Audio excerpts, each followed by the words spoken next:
Gagasan itu asupan pokok demokrasi berkualitas. Gagasan mesti dipertarungkan. Yang terbaik akan menang. Semakin banyak politik gagasan mengisi panggung, politik identitas tak punya tempat bernaung. Simak Gagasan UKI. Assalamualaikum warahmatullahi wabarakatuh. Salam sejahtera untuk kita semua. Om Swastiastu, Namo Buddhaya, salam kebajikan. Teman-teman, ada sebuah insiden yang menarik untuk dibahas. Begini, rencana pertemuan Anies Baswedan dengan relawan Change Indonesia yang harusnya digelar di dalam Gedung Indonesia Menggugat atau GIM atau GIM ya di Bandung, batal digelar. Setidaknya batal digelar di dalam GIM ya, karena pengurus GIM membatalkan izin yang sudah diberikan. Akibatnya, pertemuan Anies dengan relawan tetap digelar, tapi di luar gedung. Anies bersama rombongannya ikut acara itu dengan duduk lesehan. Dikutip dari kantor berita Detikcom, Anies tampak menggunakan momentum tersebut ya. Dia bilang, "Kita ingin menggunakan gedung. Ternyata gedung yang bisa digunakan di zaman Belanda sekarang tidak bisa digunakan. Artinya kita harus teguh, kesetaraan harus dikembalikan," kata Anies. Lebih lanjut, Anies juga sengaja nyemplungin isu kebebasan berpendapat ke dalam insiden pelarangan penggunaan GIM ini. Dia bilang, kesempatan untuk berpendapat, kesempatan untuk menyuarakan ekspresi harus disuarakan, tambah Pak Anies.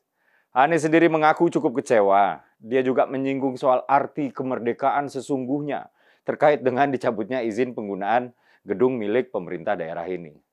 Anies bilang, "Mari kita mulai, jadikan apa yang kita alami di tempat ini. PR kita masih besar, di kota besar seperti Bandung masih ada pelarangan. Ke depan itu tidak ada. Indonesia merdeka sesungguhnya," tambah Pak Anies. Lalu apa yang sebenarnya terjadi? Apa iya Pemprov Jawa Barat seperti yang dinarasikan oleh Pak Anies? Apa betul Pak Anies dan relawannya sedang ditindas oleh Pemprov Jawa Barat? Apakah narasi soal memperjuangkan kemerdekaan antara Anies beserta relawan dengan Pemprov Jabar itu tepat konteks? Yuk kita lihat. Masih dikutip dari kantor berita Detikcom, Kadis Parbud Jawa Barat, Pak Beni Bahtiar mengatakan gedung bersejarah yang merupakan aset Pemprov Jawa Barat tersebut dilarang digunakan untuk kegiatan politik. Pak Beni mengungkapkan bahwa proses perizinan gedung itu awalnya begini. Gedung itu mau dipinjam oleh anggota DPRD Jabar ya, fraksi PKB Ibu Yuningsih. Ibu Yuningsih ketika ditanya tentang gedung itu mau dipinjam buat apa, dia bilang ya untuk dialog aja. Ibu Yuningsih bilang untuk dialog perubahan masa depan Indonesia. Nah lebih tepatnya Pak Beni bilang gini, begini kronologisnya, 3 hari sebelum pelaksanaan kegiatan ini, saya dapatkan telepon dari Ibu Yuningsih, anggota Komisi 2 fraksi PKB, dan mengatakan bahwa bisa nggak GIM dipakai? Boleh Bu. Dipakainya untuk apa? Saya bilang. Untuk dialog, untuk perubahan masa depan Indonesia. Judulnya gitu kurang lebih, kata Pak Beni kepada Detikcom ya. Lebih lanjut, Pak Beni sejak awal sudah wanti-wanti Ibu Yuningsih yang mau pinjam GIM. Dia bilang, "Oh boleh, mangga silakan. Tapi nggak ada kegiatan politik ya." Enggak Pak. Ini pure diskusi di antara mereka Pak. Katanya sih gitu ya, tambah Pak Beni ya. Jadi memang izin sudah diberikan oleh Pak Beni kepada Ibu Yuningsih setidaknya secara lisan. Namun seperti tersambar petir, tim Pak Beni kemudian melihat ada baliho Anies dan Caimin di GIM. Pak Beni langsung memerintahkan jajarannya untuk menurunkan baliho-baliho tersebut dan menutup GIM untuk aktivitas politik tersebut. Lucunya, Ibu Yuningsih yang kader PKB ini juga merasa terkejut. Seolah beliau tidak tahu menahu soal kegiatan politik terselubung itu. Kemudian Pak Beni hubungi Bu Yuningsih lagi. Percakapannya begini, "Karena sudah melanggar kesepakatan di awalnya, maka saya segera telepon Bu Yuningsih. Saya kirimkan foto dan sebagainya. Bu, kenapa ini jadi kegiatan politik, bukan kegiatan yang seperti Ibu sampaikan?"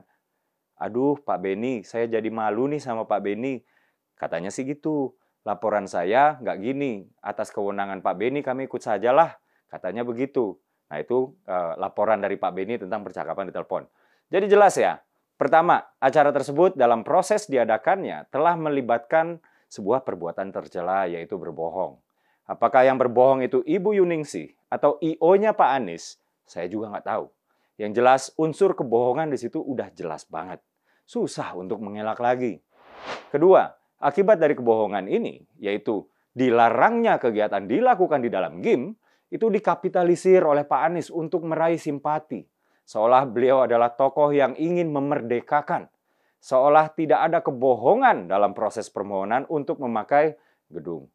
Seharusnya Pak Anies meminta maaf kepada relawannya karena kebohongan timnya. Relawannya jadi nggak diizinin masuk oleh pengelola gedung. Seharusnya Pak Anies juga meminta maaf kepada Pemprov Jabar karena timnya telah membohongi jajaran Pemprov Jabar. Pak Anies justru melanjutkan kebohongan ini dengan narasi-narasi heroik. Akhir kata mengutip Prof. Alan Dershowitz, seorang pengacara sekaligus penulis cerdas dari Amerika Serikat, hypocrisy is not a way of getting back to the moral high ground. Pretending that you're moral, saying you're moral, is not the same as acting morally. Kemunafikan bukanlah cara untuk kembali ke landasan moral yang tinggi. Berpura-pura Anda bermoral, mengatakan Anda bermoral, tidak sama dengan bertindak moral secara betulan. Saya Dede Prayudi. Wassalamualaikum warahmatullahi wabarakatuh.